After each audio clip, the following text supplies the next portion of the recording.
Okay, so I was gonna do this as a live, but I wanted to make sure that I had like notes beforehand, could share my screen really easily, and so I'm just like recording this right now.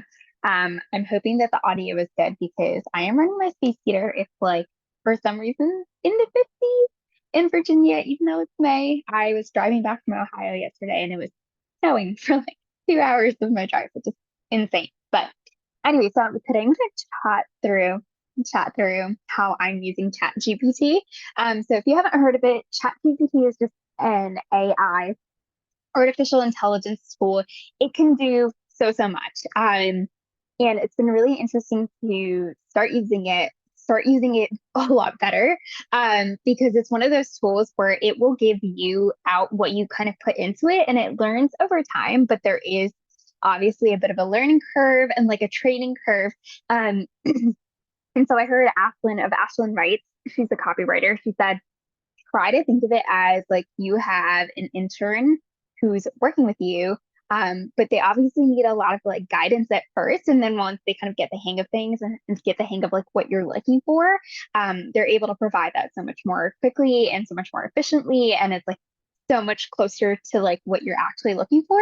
But the first time that they're going to try something out, especially if it's brand new to them and they are not exactly sure what it is you're looking for, obviously it's going to take some tweaking and refining to get them to a stellar end result. So I'm going to share a little bit of one, how I'm using it, like what I'm using it for, because there's so much that it can do. And the ways that I've started to kind of like train it so it understands what I'm looking for a little bit better. So I'm just going to share my screen. It's also, if you just go to like Google Chat and then GPT uppercase, you can sign in just using a Gmail account.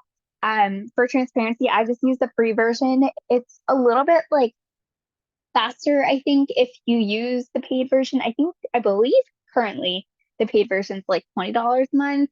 Um, and sometimes, depending on like what time of day it is, it'll be a little bit slower. But I'll let it kind of just like run and then do something else in the meantime while it's like spitting out information. But basically, how it works is like you type something in and then you ask it for something and it'll spit out a response.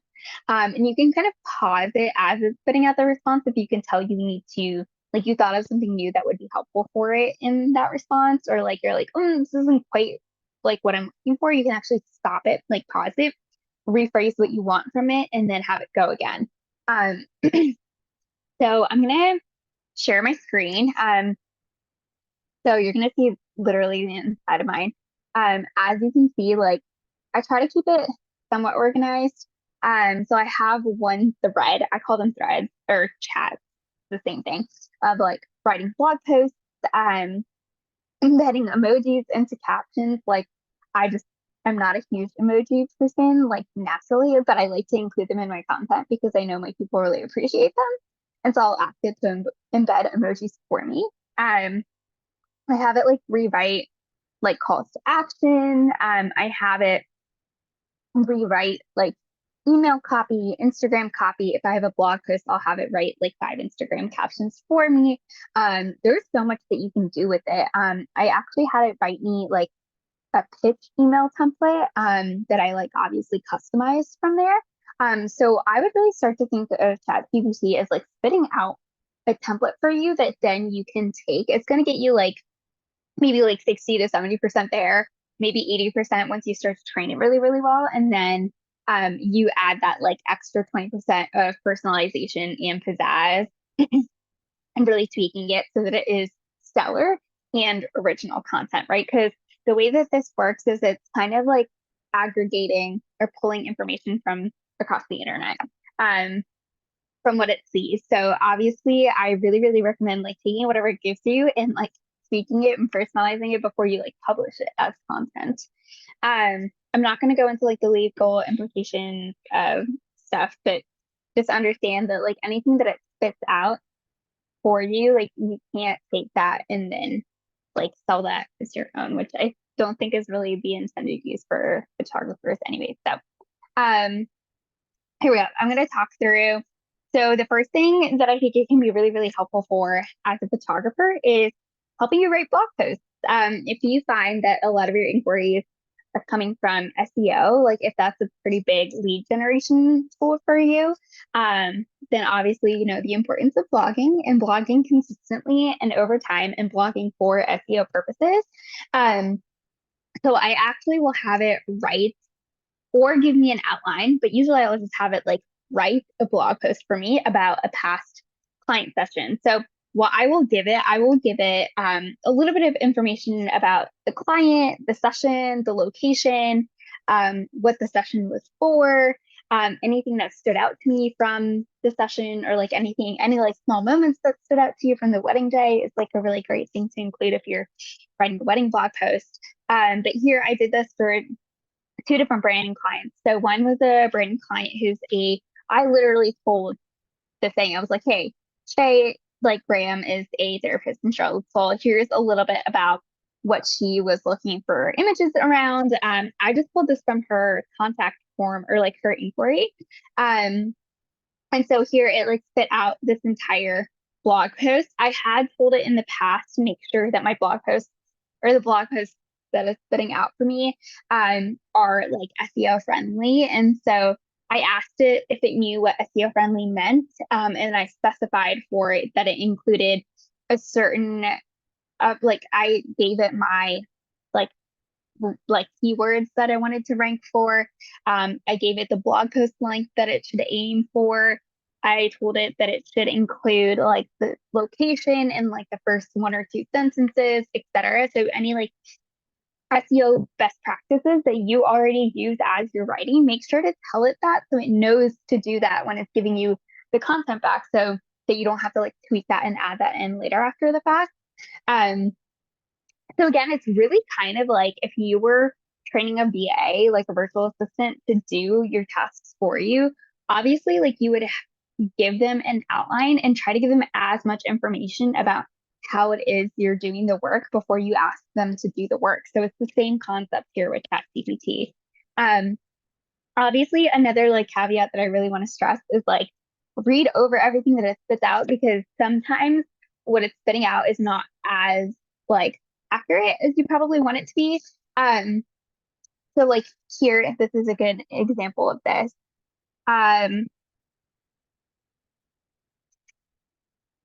like we didn't end up actually showcasing this part of her session just because of time limit.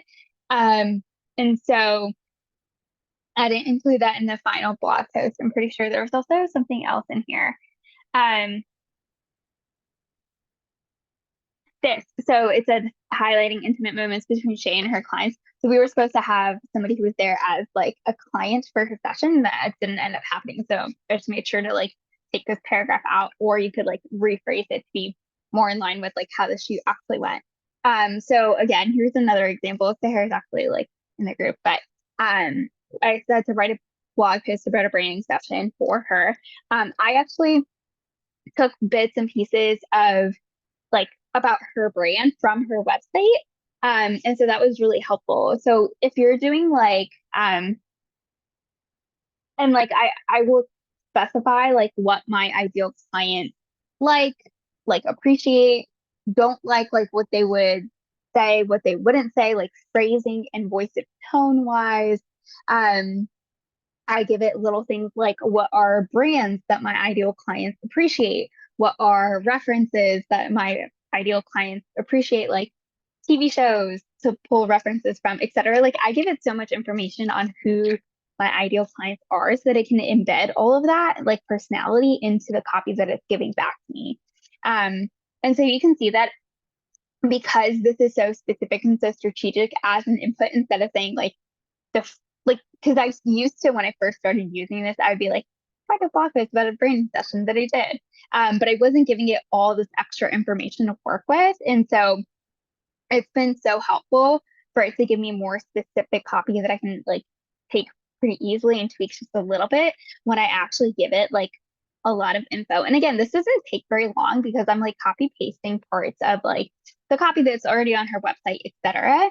And so a really good tip to start when you're like training ChatGPT around you, your company, your like, tell it your core values, tell it your mission statement, give it pieces of your website copy.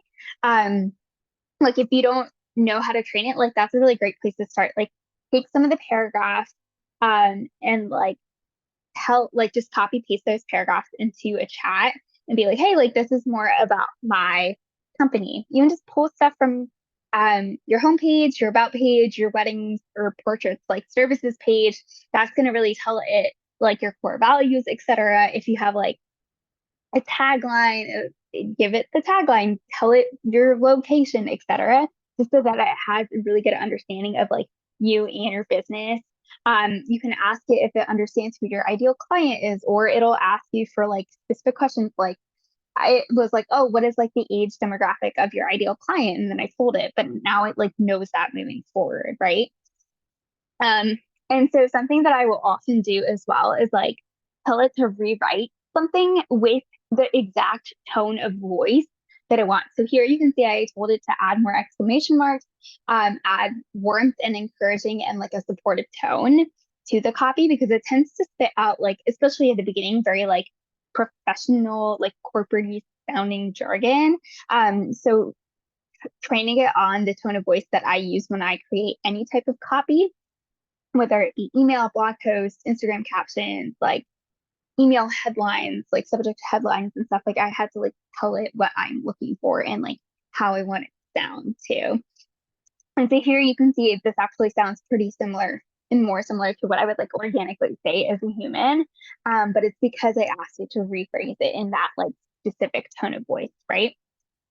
And so here you can see that like now the second time around, like this is a lot more warm, encouraging, like uplifting, supportive, etc.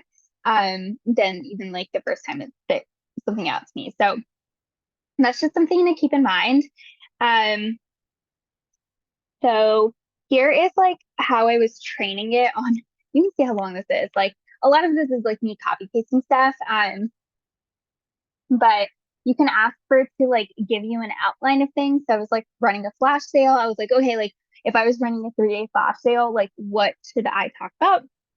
So you can even ask it to give you ideas for like social media captions for the month of May or something like that. Like give me 30 like prompts or ideas for social media captions to attract like wedding photography clients that I can use for the month of May. Like you can ask it to do that. You can see here I have asked it for help with like my grocery list or like meal plan. I use it for all sorts of things. But when I actually scroll down to let's see, here I was using this chat a little bit. Obviously, you can see I named this MP brand photo. I actually started out with the whole email thing. But I wanted to make sure that I had like a chat that gave it all the info about my brand so that it would recognize that for the future. Also, if you make a new chat, sometimes it'll like start spinning out kind of template stuff. And then you have to ask it to be like, oh, hey, do you remember who my ideal client is from the other chat? And it does actually remember, but sometimes it just takes that like reminder for it for whatever reason to be like, oh, yeah, I know exactly like who you're talking to. So here I told it like my SEO keywords, etc. Here you can see that I asked it like, do you need more info on my target audience for the Instagram captions, email copy, or blog posts? And she, ChatGPT said, any additional information would be great. And here it asked me specifically like what it was looking for. So you can see I gave it a ton of information on who my ideal client is, what they appreciate, like what my like messaging pillars and buckets that I share like content around are, brands that they love, goals that they have, like what is a pain point for them, what do they need help around, and then it spit out all of this stuff. So it says like seems like your target audience is busy. It's like just recapping, and it's like, is this what you meant? And I was like, yes, that's what I meant. Great. Um, so we had like a huge back and forth conversation. And then here you see at the end, it was like, if there are any additional pain points or challenges, that info could be helpful when crafting messaging. And I was like, okay, here, like, here's all the pain points and challenges that I generally like speak around. Um, and then I actually also told it like, and I had worked with a copywriter previously, so I had a lot of this info to pull pretty easily just from like a brand messaging document that we had. But I was like, hey, like, just like here's like kind of more about my brand voice. So like what do I say and what do I not say kind of from like a tone and messaging standpoint of things. Um so here's like, okay, great, thank you. Like I got the tone and messaging that you're like going for. It says seems like your audience would value positivity, encouragement, and support. And I was like, yeah, spot on. Um and it also gave me some other ideas of like brand messaging and like topics and stuff to touch on based off of the info that I gave it, which is like you can tell it kind of like is really understanding what I would be talking about to begin with. And then that's very helpful in crafting like more tailored, customized, specific copy rather than like the general jargon that it normally spits out. I gave it some of my core values. I gave it my like meaning value proposition, mission statement, tagline. Like I gave it all the things. Um, and then it like spit out some just ideas for me. So like you can see like there's a lot of back and forth to training that went into this. Um, and so I would definitely recommend like just take like 30 minutes.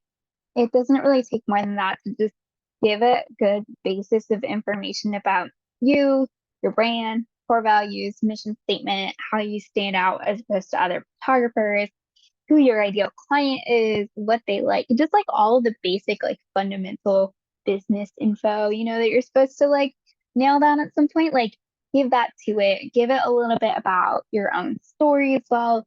Um, give it your like goals and what you would like to accomplish this year.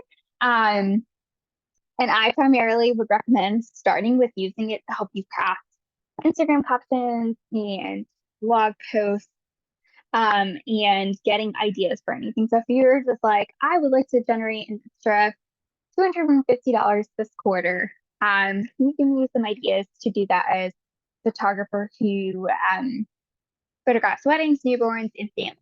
They'll probably give you a list of ideas back, and then you can just have a back and forth conversation with it to like drill down ideas from there.